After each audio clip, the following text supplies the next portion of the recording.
C'est Naïma, j'espère que vous vous portez bien.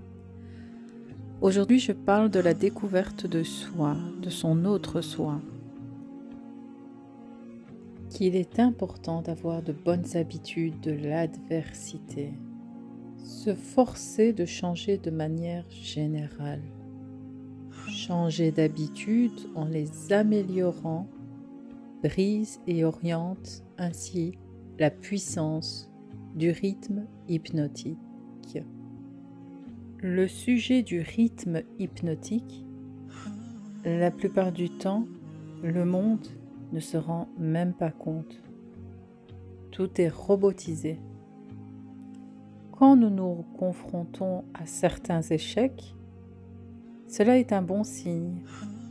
L'échec est une bénédiction car il force à tous de compter moins sur les forces matérielles et plus sur des forces d'ordre spirituel.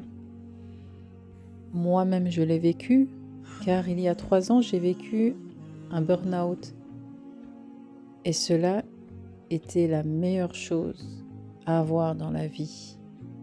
Je me suis plus recentrée sur moi-même et j'ai fait connaissance avec le monde spirituel. C'est alors que je suis devenue chercheuse et autodidacte. Et j'ai commencé à lire un tas de livres. Et notamment, j'ai eu le temps de méditer le Coran. Le Coran cite l'état de l'âme. Et dans ces versets qui dit « A réussi certes celui qui l'a purifié, et a perdu certes celui qui l'a corrompu. » Autrement dit, heureux sera celui qui l'aura purifié son âme, et malheureux sera celui qui l'aura laissé se détériorer. La nature, l'univers, est là pour nous guider. Mais nous sommes tellement fermés par le rythme hypnotique que nous ne nous en apercevons même pas. Pourtant, l'univers et la nature a été créé par Dieu et pour nous. Ce qui amène au principe du milieu ou de l'environnement. Ce principe du milieu et de l'environnement est constitué de toutes les forces mentales. Les habitudes mentales humaines sont activées par l'influence de l'environnement. La substance même alimente nos pensées provenant de notre environnement.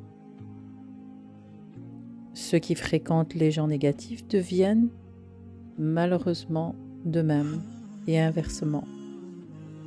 Pour se recentrer, il vaut mieux être solitaire. Cela ne veut pas dire être seul. C'est le meilleur investissement que nous pouvons faire pour nous-mêmes.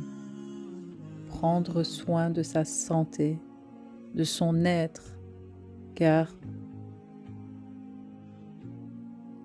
il y aura un moment où nos membres vont témoigner.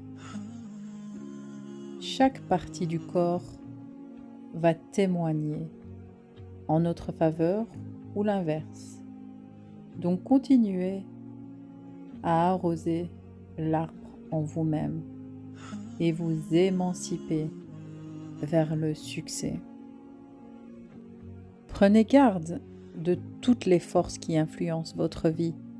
Personne ne peut changer que par l'expression de sa volonté. Les habitudes sont un état d'esprit. La méditation, la prière, la contemplation, l'introspection entraînera souvent à découvrir et à employer notre 6e sens qui permet de communiquer avec notre intelligence infinie. L'adversité brise les anciennes structures mentales et donne à chacun l'occasion de former de nouvelles habitudes de pensée, permettant ainsi de briser l'emprise du rythme hypnotique et d'orienter ses effets vers des fins bénéfiques plutôt que néfastes. Reposez-vous sur la confiance en Dieu, n'ayez crainte ni doute et s'orientez vers les merveilles de l'univers. Nous rentrons alors dans la phase de la sagesse par l'épreuve du temps qui est l'aboutissement au changement. C'est pour cela que prendre du temps est important. Que la paix soit sur vous. Si vous avez aimé, partagez, likez, abonnez-vous. À très bientôt.